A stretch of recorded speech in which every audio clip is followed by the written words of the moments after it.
empiezo diciendo, bueno, primero eso, bienvenidos en nombre de la Asociación de Personas con Alta Sensibilidad de España, a APASE. Si no tiene cuenta en Insta, dice, sí, sí que tiene cuenta en Insta, pero no sé por qué no es capaz de entrar, no sé por qué está teniendo problemas con esto. Bueno, pues lo que decía, bienvenidos de parte de la APASE. Por si alguna persona, siempre nos gusta hacer un poco esto, por si alguna persona acaba de saber sobre este rasgo y como tiene un nombre que a veces despista un poco, empezamos, nada, haciendo un repaso muy breve de en qué consiste la alta sensibilidad, porque es algo un poquito diferente a lo que habitualmente se entiende en nuestra sociedad por ser sensible o a veces incluso, ¿no?, con el apelativo de demasiado sensible, y no va por ahí la cosa, ¿no? Ese sí que puede estar presente la alta sensibilidad, esa emocionalidad, pero no necesariamente ni fragilidad, ni el ser quejica o algo así como a veces se piensa, ¿no? Sino que es un conjunto de rasgos que se presentan juntos en la persona y que implican tener un sistema nervioso más estimulable, que capta muchos más matices del entorno de todo tipo, ya sean matices sensoriales, ya sean matices emocionales, matices cognitivos.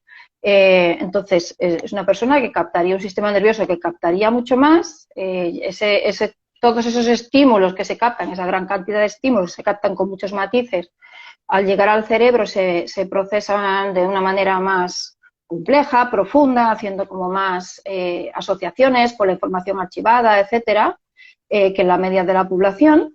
Normalmente la respuesta emocional a esos estímulos también es más intensa y ¿qué pasa? Que como ese sistema nervioso trabaja tanto, pues se tiene más facilidad para sobreestimularse y saturarse cuando está expuesto a entornos, bueno, complejos o de mucho estrés o así. Entonces, eso y un poquito más, que podríamos profundizar un poco más, es la alta sensibilidad. Y hoy lo vamos a cruzar con otro concepto psicológico muy interesante y que también muchas veces es malentendido y poco conocido, que es el de las altas capacidades. Entonces, para ello contamos con Luz González Rubín y yo casi prefiero que te presentes tú misma, Luz, y que expliques por qué estás aquí con respecto a este tema. Bueno, pues hola Teresa y muchas gracias a todas las personas que nos están viendo, porque es un tema que es interesante y que pues muchas veces el tema de las altas capacidades produce cierto desconocimiento y cierto rechazo así de entrada, porque bueno, tenemos un concepto de lo que son las altas capacidades a veces bastante estereotipado, ¿no? Entonces yo simplemente, Teresa, como nos conocemos y nos apreciamos, pues tú sabes que yo simplemente soy una madre que aparte, pues una madre de un niño PAS y de un adolescente ya PAS y con altas capacidades, que me encanta escribir, por eso el proyecto del libro junto a Rafael Pardo, que me ha hecho un gran regalo con este libro juntos. Y aparte, pues sí que estoy siempre he estado muy activa en las asociaciones tanto de APASE como de altas capacidades aquí en mi comunidad autónoma, que es Cantabria. Pues porque pienso que a través de las asociaciones pues se pueden hacer muchas cosas y se puede dar a conocer ambos constructos pues de forma pues correcta, ¿no? Porque al final toda la información que manejamos por internet muchas veces no sirve y no es correcta. Exacto, esto que mencionas es un punto muy importante. Hoy en día es una cosa muy buena que el que quiera tenga ahí una plataforma, ¿no?, para expresarse ante el mundo, pero tiene también sus desventajas, y es que a veces el que lo hace no está suficientemente informado o habla más desde experiencia propia. A veces es difícil diferenciar el grano de la paja, y eso pasa mucho también con el tema de la alta sensibilidad. Entonces siempre es bueno ir a fuentes fiables, a especialistas, a asociaciones, ¿no?, a entidades, a fundaciones, etcétera, ¿no? O por lo menos alguien que tengamos, ¿cómo se dice esto?, constancia de que está bien informado y basado en información científica, etcétera, ¿no? Entonces, bueno, cuando te presentabas, bueno, que no has mencionado que es importante, bueno, sí has mencionado, pero no has mencionado el título del libro que has escrito a medias con Rafael Pardo, ¿sí?, que se llama Altamente Capaces y Divergentes, ¿era así, no? Eso, es ¿Algo así? Altamente Capaces y Divergentes, de la editorial Sclere Brouwer.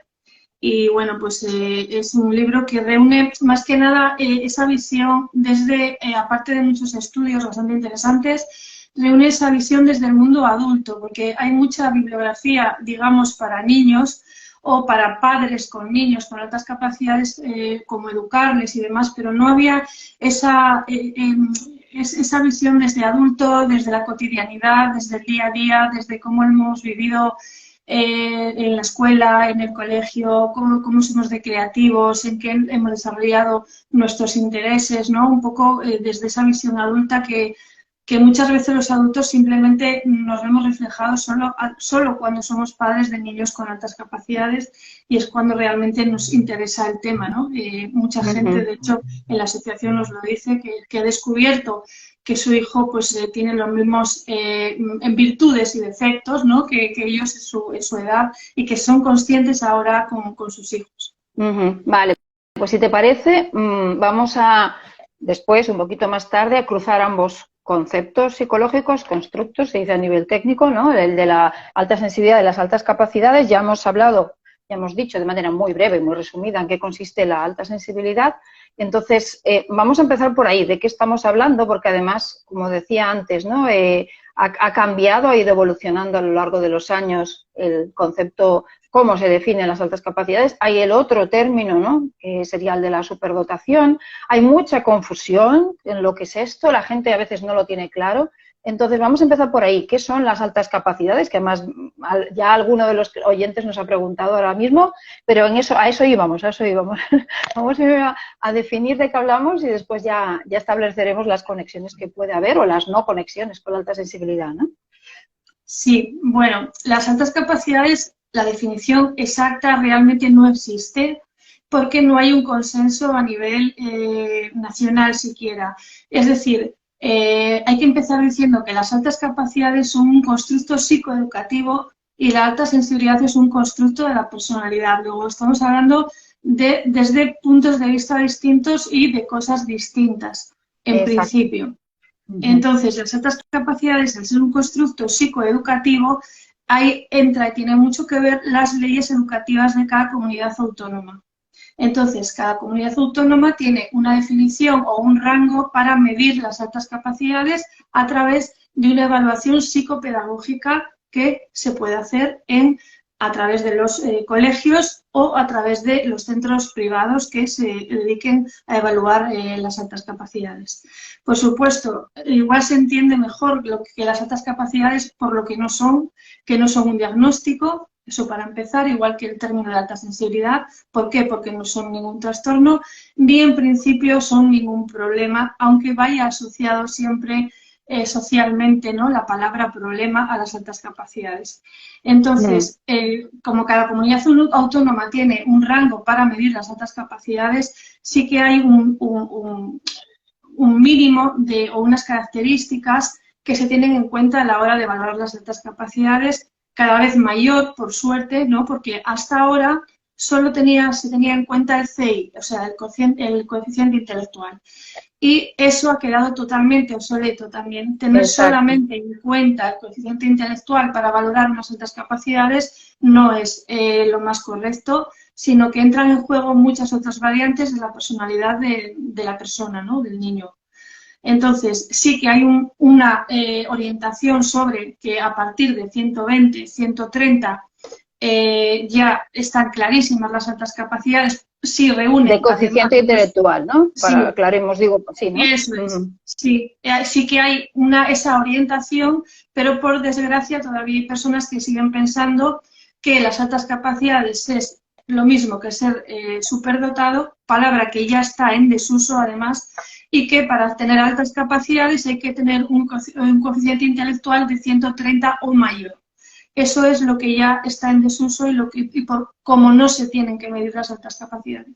Perdón, porque entran en juego pues muchos más aspectos de la personalidad que son igual o más importantes que solamente el coeficiente intelectual. ¿Cuáles serían esos aspectos que se tienen en cuenta? Pues claro, normalmente en una valoración de altas capacidades se miden aspectos cognitivos, básicamente, de la persona, como puede ser la velocidad de procesamiento, la memoria, la lógico-matemática, muchos aspectos, pero un buen psicopedagogo, o sea, o psicólogo que haga este tipo de evaluaciones, lo que hace es, aparte de entrevistar a la familia, entrevista a los tutores y profesores de un niño en este caso, y tiene mucho en cuenta qué tipo de preguntas hace, cómo está su nivel emocional, qué intereses tiene, qué precocidades tiene, si las tiene, porque no todos los niños con altas capacidades presentan precocidades, ni todos los niños precoces son altas capacidades. Por eso hay que tener en cuenta todos los aspectos posibles de la personalidad y del ámbito en el que se está desarrollando ese niño, tanto el ambiente del colegio como el ambiente familiar. Ajá, sí, muy bien. Aquí, bueno, hubo un poco un cambio de paradigma después de que se definiera el concepto de inteligencias múltiples, ¿no? Con Howard Gardner, que antes estaba todo relacionado con la inteligencia como mucho más limitado, ¿no? A lo mejor a la más lógica, la verbal, la matemática, y ahí se quedaba, ¿no? Prácticamente. Y bueno, ahora se tiene en cuenta otro tipo de capacidades, ¿no? Musical, Claro. creativa, muchas otras que antes no, la emocional, incluso la interpersonal, conocerte a ti mismo, interpersonal, interpersonal a los otros, intrapersonal a uno mismo. Entonces, ¿no? Hoy en día es como mucho más amplio, ¿no? El concepto. Claro. Efectivamente. Y también entra muy en juego, por supuesto, la creatividad y la parte emocional, que hasta ahora estaba como muy olvidada, ¿no? En las personas con altas capacidades. Y claro, cada vez se tiende más a evaluar, pues un poco, como tú decías, con el modelo de las 8 inteligencias o las 9 inteligencias, que luego han sacado hasta 12, ¿no? Pues Sí. evaluar un poco todos esos aspectos, no solamente las 4 cosas que se evaluaban primero, que era básicamente su memoria, lógico-matemática y procesamiento y velocidad de procesamiento. Hay más cosas, muchas más que valorar. Exacto, muy bien. Entonces, ahora que ya más o menos sabemos un poco en qué consisten las dos cosas, las cruzamos, ¿no? ¿Y qué pasa? ¿Hay algún tipo de relación? Porque esta es una pregunta muy habitual, ¿no? Tiene que ver las altas, bueno, ya dijiste antes que estamos como jugando en 2 ligas diferentes, ¿no? Y entonces, bueno, ya es un poco difícil cruzarlos, ¿no? Los dos conceptos, pero ¿habría algún tipo de conexión entre ambos? ¿Qué podemos comentar sobre esto? Pues nosotros exponemos en el libro que, claro, realmente las 4 características de la alta sensibilidad, que son el procesamiento profundo de la información, la tendencia a la sobreestimulación, la alta emocionalidad y la sensibilidad para los matices y los estímulos sutiles, realmente lo comparten. Se puede decir que se comparten totalmente esas 4 características con las altas capacidades, ¿no? Sin ser lo mismo o expresarlas del mismo modo, pero es que también partimos de que cada niño o adulto con altas capacidades es un mundo y tiene muchos más aspectos a tener en cuenta, ¿no? Digamos que esa emocionalidad de las altas capacidades no siempre se expresa tanto como en los altamente sensibles, ¿no? Sí que se da, sobre todo en la adolescencia o niños que desde el principio, aunque sí que sienten esa alta emocionalidad, no la expresan igualmente que una persona paz, ¿no? Uh-huh. Y muchas veces dice que se confunde con que si un niño no expresa, no siente, ¿no? Y es que no es así. Un niño puede sentir y tener una tensión emocional enorme, estar viviendo en una tensión emocional enorme y no expresarlo, ¿no? Entonces, por eso hay que tener mucha información sobre el tema y sobre todo las personas, que es en lo que desde las asociaciones estamos luchando, ¿no? Porque las personas que se dedican a hacer este tipo de evaluaciones y los padres y los profesores tengan toda la información de estos 2 constructos, porque es que son muy necesarias para el día a día. Tengamos en cuenta que también tienen mucho en común que la alta sensibilidad y las altas capacidades están entre un 15-20% de la población. Los expertos en altas capacidades están hablando del mismo porcentaje últimamente, porque antes se creía que la superdotación era un escaso 2% de la población, ¿no? Entonces, claro, dentro de las altas capacidades hay, digamos que no rangos, pero sí diferentes parcelas en las que según el coeficiente intelectual y los intereses de esa persona y las habilidades de esa persona y los talentos de esa persona, por supuesto, se va más, o sea, creíamos que eran genios, ¿no? Digamos, las altas capacidades. Y es que una alta capacidad no es ser un genio. Puede que, por supuesto, un genio tiene altas capacidades, ¿no? Un genio de lo que sea y mucho más. Pero no es ese estereotipo de que los altas capacidades o los niños con altas capacidades son genios en algo. ¿Eh? Exacto, muy bien. Entonces, sí que, haciendo un poco así como de síntesis, ¿no? En las personas con altas capacidades o los niños con altas capacidades suele haber una emocionalidad alta, aunque a veces no esté expresada, y suele haber este procesamiento profundo, suele haber la sensibilidad más física a veces, ¿no? Y la captación de matices y la facilidad para sobresaturarse. Pero sí que es verdad que no, en muchos PAS no hay el coeficiente intelectual más alto de 120, por ejemplo, estas cosas, ¿no? ¿no? A lo mejor esta capacidad cognitiva, a lo mejor tan... no, cuando preguntan a Lynn Aron, lo que suele decir ella es que, ¿no?, la mayoría de altas capacidades serían PAS, pero no los PAS tienen que ser altas capacidades. ¿Tú qué opinas de esta afirmación? ¿No lo ves así? O...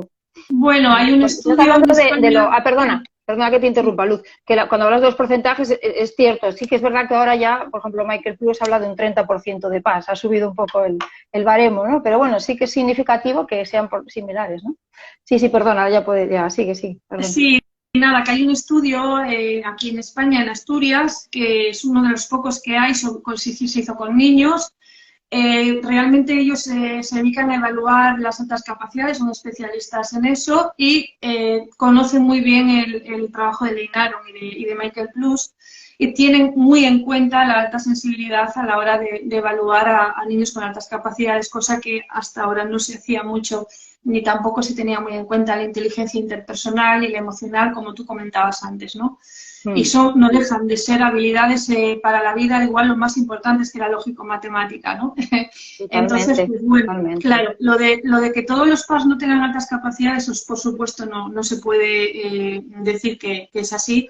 Lo que pasa que, claro, volvemos a lo mismo, depende qué test se hagan y quién los haga y en qué momento nos los hagan, podemos saber, por lo menos, ya no si somos altas capacidades o no, a veces eso sería lo menos importante, sino sí saber cuáles son nuestras capacidades, porque a día de hoy muchos adultos, no sé si te pasa a ti, Teresa, o a las personas que nos oyen, yo hablo con muchas personas sobre sus intereses o les pregunto en qué eres bueno, o en qué eres bueno, qué te gusta, y la gente no sabe qué responder.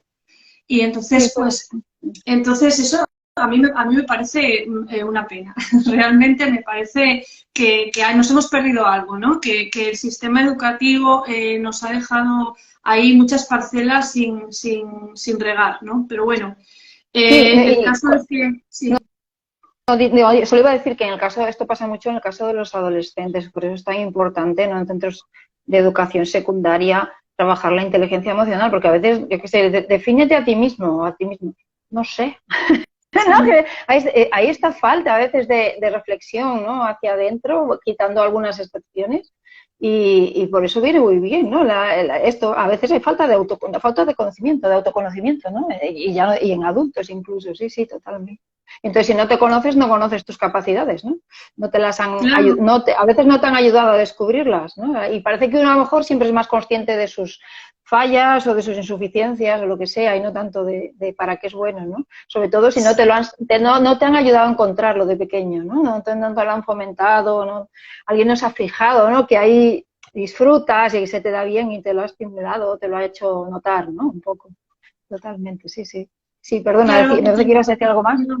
Porque venimos de una educación basada en la corrección del error, no en la potencialización de las virtudes, ¿no?, de los puntos fuertes. Entonces, claro, sí que es verdad que no sabemos lo que se nos daba bien, pero sí que sabemos todos muy bien qué se nos daba mal, o qué asignatura odiábamos, o en qué sufrimos. Eso creo que todos de adultos lo recordamos, ¿no? Sí. Y que no tuvimos las herramientas o los referentes necesarios muchas veces para poder solventar ciertos problemas del día a día que, bueno, pues que en fin, que de mayores hemos tenido que ir aprendiendo o no, ¿no? Entonces, lo del estudio que te comentaba antes, sí que dicen que es un 85% de los niños, esa fue la conclusión, del 85-87% de los niños con altas capacidades sí tenían alta Alta sensibilidad. sensibilidad, o sea, un porcentaje Sí, muy alto. me cuadra esto. Sí, de hecho ahora las asociaciones de altas capacidades hablan mucho de alta sensibilidad y es probable que al cruzarse, esto ya es una teoría mía, que al cruzarse ambos, y también por observación bueno, de la asociación a lo mejor y de la gente, que cuando se cruzan ambos conceptos, entonces a lo mejor es un paso un poquito diferente, ¿vale? Su manera de afrontar al mundo, porque se combinan dos características, ¿no? Y da lugar a algo un poco diferente, pero sí, es significativo esto que explicas totalmente. Wow. Nos preguntan aquí que si hay alguna evaluación que mida ambas cosas a la vez y no, ¿verdad? Que no existe a fecha de hoy. Bueno, existen maneras de medir cada una, pero no ambas cosas a la vez, en realidad. Y también recojo dos consultas anteriores. Una es a partir de qué edad se suele o se puede evaluar la alta capacidad. Y también otra pregunta, te las hago las dos y ya contestas tú como veas. Decía que si el propio centro avisa a los padres. Bueno, esto imagino que dependerá del centro, pero ya te dejo a ti que contestes. Buah, es que eso sería para otra hora más. Pero mira, lo de la edad, los especialistas, que yo no me dedico a evaluar este tipo de cosas, pero sí que he visto a muchos niños y he pasado por ello también, claro. Lo de la edad, dicen los especialistas que incluso a los 3 años ya se ve claro una alta capacidad. En mi caso lo vi claro con 3 años e incluso un poco antes. Por ciertas, por ejemplo, mi hijo pues aprendió solo a leer a los 3 años y multiplicar, perdón, y sumar y restar y tal, ¿no? Pero porque él quería, tenía mucho interés por aprender eso. Luego otros niños, no todos los niños tienen por qué leer a los 3, a otros leen incluso más tarde de lo que supuestamente el sistema educativo marca como que es el tiempo adecuado para ya empezar a leer. Hay niños que tienen doble excepcionalidad, que es lo que muchas veces se olvida. Hay niños con altas capacidades que tienen problemas de aprendizaje y eso, por supuesto, pues tiene que ser tratado y valorado. Entonces, lo de la edad, desde cuanto antes, mejor. Y lo que sí quiero destacar es que una valoración, la palabra correcta, de altas capacidades no deja de ser una herramienta de autoconocimiento, tanto personal como que yo conozco a muchos adultos que se lo han hecho la valoración de adultos por mero autoconocimiento y a nuestros hijos, por supuesto, porque volvemos a lo mismo. Todos sabemos qué cosas les gustan más o menos o qué intereses tienen nuestros hijos, pero una evaluación psicopedagógica en este sentido nos va a mostrar en qué va muy bien, en qué necesita, en qué percentiles se está moviendo, porque no dejemos de decir que las altas capacidades en realidad no es ser más inteligente que nadie, sino que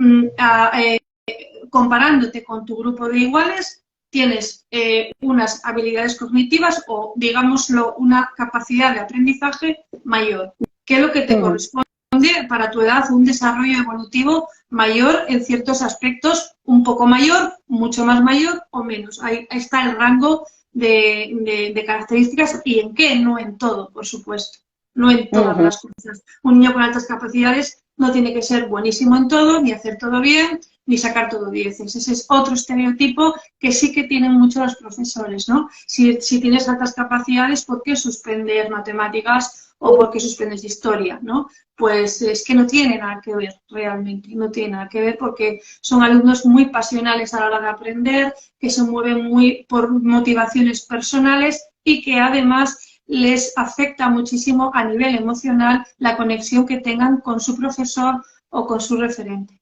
Y eso es algo como a que todos, pero más todavía, como a cualquier niño, pero a ellos en más medida. Y de hecho hay un índice bastante alto a veces de fracaso escolar entre niños con altas capacidades, curiosamente, ¿no? Parece una ironía, pero ocurre por esto que tú acabas de decir, ¿no? O sea que esto ocurre a veces, ¿no? No tiene por qué ir aparejado con el éxito escolar. Algunos sí, pero muchos otros no. O sea, precisamente porque no no se sienten en su ecosistema, en el sistema educativo a lo mejor de hoy en día, ¿no? Fíjate que No sé. ayer hablaba con una otra madre, una mujer adulta así de nuestra edad, y me contaba que una mujer con altas capacidades, clarísimamente además, y me contaba que hasta cuarto de primaria o por ahí suspendía muchísimo, era un horror, y se sentía que no encajaba, pues en una clase ya estaba como pues con los profesores mal mirada, ¿no? Entre comillas, y la cambiaron de colegio, cambió todo en su vida, la cambiaron de colegio y a partir de ahí sacó todos sobresalientes en su carrera y es una gran profesional de la medicina. O sea, que te quiero decir que muchas veces necesitamos, o estos niños sí que se ven mucho más influenciados por la sensibilidad ambiental, ¿no? Que tanto nombra Plus en todos los aspectos, en todos los aspectos. Sí, sí, que les influye el entorno, efectivamente. No quiero que se me pasen comentarios y preguntas que han ido yendo hacia arriba. Entonces, varias cosas. Por un lado, teníamos una oyente que nos comentaba que hay mucho autosabotaje a veces en las altas capacidades y incluso reactividad emocional. También lo hay en las PAS, creo, lo del autosabotaje a veces, o no, y en las altas capacidades síndrome del impostor a veces, ¿no? También, y el disimular tus capacidades porque si no, no encajo y soy diferente, ¿no? Esto es muy típico. Y después también nos preguntaban si recomendábamos algún test de altas capacidades, de valoración de altas capacidades que en particular. Esos son los especialistas Claro. quienes tienen que hacer esa. O sea, nosotros no, o sea, una persona a sí misma, hay test en Mensa, en la página esta de española de Mensa, sí que hay test previos, pero lo mejor es hacer un screening inicial con un especialista en este tema. Y a partir de ahí ya decidir si tú te quieres hacer la valoración. Antes se me escapó una pregunta que era lo del centro escolar, ¿no? Sí. El centro escolar sí que avisa a padres cuando ven un niño así. Algunos, claro, es que dependemos de que un profesor se fije en un niño y le deteste, ¿no? Y que quiera además hablar con sus padres y decirles que tiene altas capacidades. Eso pasa muy poco, pasa más al revés. Pasa muy poco y cuando pasa los padres realmente se llevan casi todos, por no decir todos, una sorpresa porque no se lo esperan, porque no se lo imaginan y porque además les da miedo, que eso es otro tema a tratar. Claro, es como ahora con esto que hacemos, ¿no? Sería. Bueno, después también supongo los padres que están en duda o bueno, en algún momento se les plantea la cuestión, ¿será o no será? Pueden comentarlo al centro educativo y, ¿no? Alguno de los comentarios, pero aquí lo decía, ¿no? Que los orientadores del centro, bueno, hagan una valoración previa o ya deriven a donde sea, ¿no? Sí. Esto es otra vía. Puedes ir tú de manera privada a un centro psicopedagógico o inicialmente comentarlo con el tutor o con el departamento, ¿no? Que se habla con los psicopedagogos del cole y bueno, simplemente vale. Nada, que nos felicitan por ahí. Gracias, Cristian. Bueno, seguimos. Muy bien. Quería preguntarte si hay diferentes perfiles de niños con altas capacidades. Bueno, ya que estamos con la infancia, seguimos con la infancia. En teoría no, en la práctica sí, ¿no? Es como todo. Es eso como hablábamos antes de los estereotipos, ¿no? Y de los prejuicios. Si tú te fijas, si buscas altas capacidades por internet, te va a salir el típico niño con las gafitas, sí, haciendo fórmulas matemáticas, imitando a Einstein o algún matemático famoso, y esos son los niños con altas capacidades, ¿no? Muy pedante, ¿no? Muy pedante, además. Sí, y repeinado así para atrás, además, ¿sabes? En plan repelente y tal, ¿no? En plan, eso es o sea, ese es el estereotipo que hay fijado, ¿no? Entonces, digamos que a nivel escolar, porque al final en esas edades los niños estamos más tiempo en colegios y actividades extraescolares que con amigos o en casa o con nuestros padres, muchas veces, está el perfil que muchos profes creen que es realmente el niño con altas capacidades, que es, digamos, el empollón, el que saca muy buenas notas, el que está muy comprometido en la tarea, muy motivado, pues, y confunden muchas veces alto rendimiento con altas capacidades. Un niño con altas capacidades, un chico, no tiene por qué tener alto rendimiento. pero sí que los hay que sí lo tienen. Entonces, bueno, pues eso sería como un grupo, ¿no? Que son, creo que hasta los más escasos, según lo que hemos podido ver. Luego están los niños que destacan como muy pronto en cosas muy, digamos, significativas y muy estructuradas ya como por ellos y son muy extrovertidos, ¿sabes? Están como los embriones más introvertidos y luego están los extrovertidos, que son esos niños que destacan, que son los típicos llamados niños talentosos, ¿no? En alguna cosa, incluso precoces puede ser. Y luego están los niños totalmente disruptivos en el aula, rebeldes, rebeldes en todo y en todos los ámbitos que están como, que creen que, bueno, pues que ya el mundo no tiene sentido, ¿no?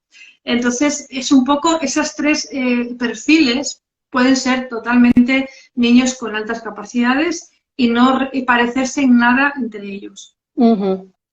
Y esto enlaza un poco con una pregunta que nos hacen ahora, si se puede perder con la edad las altas capacidades en un entorno degradado. Entonces, evidentemente, es un rasgo que tienes, pero que va a estar muy modulado por el entorno como cualquier otro. Evidentemente, si es estimulado, si no, si te machacan porque eres diferente, ¿no? Esto va a ser, bueno, va a marcar muchísimo la autoestima de la persona y muchas otras cosas, cómo se viven esas capacidades, ¿no? Y sería un poco esto.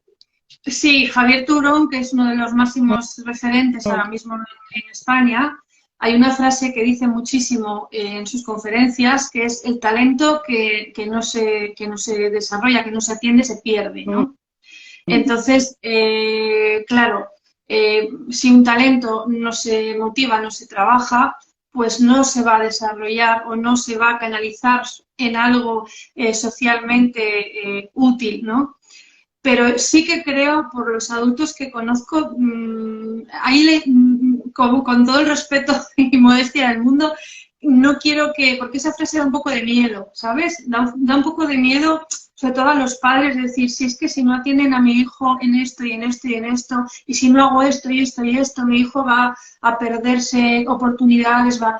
Creo que no va por ahí la cosa. Yo conozco a gente adulta que tiene un talento increíble y que lo ha desarrollado, además no en una cosa, necesitan desarrollarlo en varias cosas a la vez y hacen cosas para su propio bienestar y para su propio desarrollo que no tienen por qué ser trabajos, ¿no? Que pueden ser habilidades, pueden ser hobbies que les hacen realmente felices y que conozco también incluso adultos que trabajan en algo que no les gusta para poder hacer lo que sí les gusta y ahí destinar como toda su pasión y su economía, de hecho, ¿no? Pero que es así. Sí, no, con eso en ningún momento queríamos decir que si tienes un hijo con altas capacidades te tienes que ver obligado a estimularlo mucho. No. A veces con los padres, con los hijos, perdón, ya solo el hecho de estar ahí al lado, a su lado, respetar su manera de ser, intentar acompañar de la mejor manera posible, ya los padres están haciendo muchísimo. O sea, ya está, ya solo con eso, ¿no? Con querer estar pendientes, aprender, ¿no? Aprender e informarse y bueno, buscar especialistas si hace falta y ya está. Javier Turón, sí, que preguntaban, ¿no? Se había perdido el nombre, ¿no? Preguntaban por el nombre del especialista en altas capacidades. Sí, tiene vídeos colgados en YouTube, bastantes, me parece, si queréis verlos. La verdad es que es muy buen comunicador y sabe un montón. Y entonces, vamos a ir, quedan unos 10 minutitos y vamos a dos preguntas que creo que son importantes y ya te las hago así juntas y sería una, ¿cómo acompañar, si tienes un hijo así, podemos pensar que es altas capacidades o altas capacidades y paz también, ¿no? Ambas cosas a la vez. Y lo mismo en el entorno educativo, ¿no? Si un educador tiene pues niños con altas capacidades, sin ser paz o que además son paz, ¿no? Y bueno, un poco recomendaciones, tanto para padres como después para educadores. Empezamos por padres y después nos pasamos al aula, si quieres, el sistema educativo. Sí, como padres, pues en el libro más que nada también ponemos lo que sería mejor evitar más que lo que hay que hacer. Lo que hay que hacer para educar bien a los hijos, sean como sean, creo que no lo sabe nadie, ¿no? Realmente no podemos decir ninguna base científica de hay que hacer esto y esto y esto, porque cada hijo y cada padre pues tenemos la relación que podemos y que mejor intentamos tener, ¿no? Entonces, sí que el tema de las altas capacidades, cuando nos lo dicen por primera vez o nosotros lo detectamos, tomárnoslo con calma. Ese es el consejo que yo daría en principio, ¿no? Tomarnos con calma, dejar reposar eso, informarnos de gente que realmente sabe de esto y nuestro hijo no va a cambiar en nada, nuestra hija por tener altas capacidades, va a seguir siendo el mismo hijo, la misma hija, solo que quizás sí que nos entra un poquito más de responsabilidad a la hora de sus elecciones en la vida, ¿no? Y de ayudarles más a marcarse unos objetivos y organizarse para ir a por ellos. ¿Por qué? Porque suelen ser muy dispersos. Eso sí. Y suelen tener tales cantidad de habilidades y de intereses. Y de intereses. Les cuesta mucho discriminar, ¿no? Y se les va por ahí, procrastinan mucho.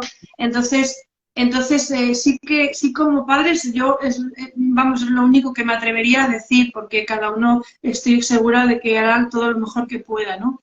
Pero desde luego eso, dejarlo reposar y luego no intentar cambiar nada, ¿no? Sino que yo creo que, sinceramente, no adelantarnos, sino estar al lado, esperar y ver hacia dónde quieren ir ellos, porque son niños que hablan por sí mismos, es que ellos mismos marcan el camino.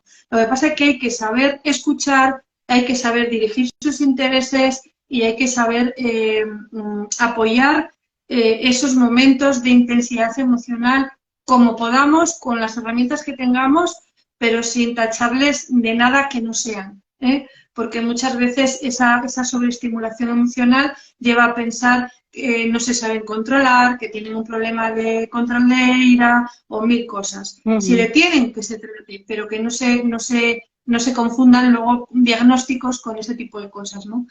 Entonces, los padres, paciencia y mucha información buena. Ir a conferencias y escuchar a gente especialista y leer libros de personas especialistas y darse tiempo y escuchar, y escucharles y acompañarles. Es que no es más. Sí, sin hacer un mundo de ello, que no hace falta hacer un mundo de ello, no hace falta etiquetar, no hace falta hacer nada muy especial, sobre todo también, bueno, y supongo valorar también, hay niños que van bastante integrados y van bien, y hay otros que tienen más dificultades de adaptación, de lo que sea, claro, también es un poco dependiendo del niño, ¿no? Caso a caso, hay niños que prácticamente van solos, ¿no? También, y pasa también con los niños PAS, hay niños PAS pues que van tal y otros pues que a lo mejor tienen más problemas en el entorno educativo o lo que sea, ¿no? Y entonces también es caso por caso, no es que necesariamente si tu hijo es altas capacidades y PAS o PAS vaya a necesitar una atención psicológica, a lo mejor, ¿no? No, para nada. Bueno, en caso de las altas, por eso, no, para nada, ¿no? Inicialmente no sería así. Sí que si los padres detectan dificultades en algún área, bueno, pues ahí es cuando a lo mejor sí que se requiere, pero no en otros casos. ¿Vale? Y el centro educativo, bueno, nos preguntan, también acaban de preguntar ahora por la adolescencia. La adolescencia es una edad entre que todo profundidad y el verte diferente y esta dispersión que hablábamos, una etapa que te estás conociendo. Entonces, suele ser, ¿no? Todo esto se vive con, bueno, la intensidad emocional. En eso yo creo que hay puntos comunes con la alta sensibilidad en general también, ¿no? Es una edad difícil, a veces se desengañan y bueno, también hay un poco lo mismo, ¿no? Acompañar, respetar cómo son, ayudarles, bueno, a veces poner el límite o hace falta. Y sobre todo, y poner límites, sobre todo, sí. Es muy, muy importante porque son niños que saben negociar muy bien, estamos hablando de la adolescencia, son niños que ven nuestros puntos flojos muy fácil, entonces los utilizan y nos quieren chantajear a veces. Y bueno, pues los límites son, creo que lo más importante a los adolescentes y más si son PAS y altas capacidades, todavía más. No porque les hagan más falta a ellos, sino porque les hace mucha falta que esos límites estén muy bien establecidos y que sean muy coherentes, sobre todo, que sean muy coherentes, porque si no nos los van a desbancar, van a enfadarse con nosotros. Y la coherencia en esto es básico. ¿Por qué? Porque ellos tienen como un sentido extra para ver lo que no funciona, lo que está mal o lo que es incoherente. Sí. Bueno, y esto pasa luego los niños pasa en general. Entender el motivo, pues cuando hay normas o que tengan una lógica, ¿no? Y que tengan un sentido. esto además viven mal las injusticias en general, ¿no? Se rebelan contra eso. Es que esto no tiene lógica, ¿por qué en mi cole nos castigan a todos si solo lo ha hecho uno? O cosas así, ¿no? Necesitan entender y ver lo que decías tú de la coherencia y la lógica cuando hay unos límites, unas normas. Entonces, mira, lo del colegio a lo mejor no lo podemos controlar nosotros tanto, pero en casa sí que podemos, ¿no? Intentar que eso que haya así una lógica a las normas y hablarlo y, bueno, incluso a veces negociar, ¿no? Dependiendo de la edad, claro, iban edades, ¿no? Pero bueno. Claro, claro. Y entonces vamos a la pregunta del millón y el entorno escolar. A ver, aquí si hay educadores en la audiencia, venga, oídos bien abiertos. No, el Tengo entorno escolar, dos niños, ¿no? Tengo dos niños con sí. altas capacidades en clase y son unos PAS, ¿no? Por ejemplo, a ver. Pues lo primero le diría que qué suerte, porque si lo gestionas bien, mira, ha habido profesores de mi hijo que me han dicho, claro, que lo han gestionado bien por el yo, y yo quiero contestar y yo me lo sé, ¿no? Esa insistencia que a veces tienen o que, no, o que nunca contestan, ¿eh? Que es que también puede ser la otra vertiente, sobre todo niñas que se esconden más en este tema, ¿no? Que se camuflan más. Las niñas porque dan más importancia a la integración que al aprendizaje a veces propiamente, pero a esa profesora me decía en cuestión que mi hijo le ayudaba a llevar la clase, le estimulaba a la hora de llevar la clase, porque suelen ser competitivos no porque quieran ser los mejores ni los más listos, son competitivos porque les encanta el reto. Es algo que a veces los profesores no acaban de interpretar de forma constructiva, ¿no? Muchas veces esa competitividad se ve como algo malo y realmente es el reto lo que les encanta, es el reto y el poder demostrar que yo puedo hacer esto, que a mí se me da muy bien hacer esto y no ser el primero ni ser el mejor, sino que es por su propio desarrollo personal. Y también, cómo no, porque también ellos necesitan reconocimiento. Aunque un niño saque todos sobresalientes o todos notables o sea muy bueno en clase y se comporte muy bien, también necesitan reconocimiento estos niños y atención. Porque Claro. se da por hecho que como no tienen problemas, pues no necesitan nada y vamos a volcarnos en los que sí necesitan. Claro que vamos a volcarnos en los que van por debajo, por supuesto, pero también los que van por encima se están perdiendo y se están frustrando y se pueden perder por el camino por una mala atención por parte del profesorado y por una exclusión por parte del profesorado.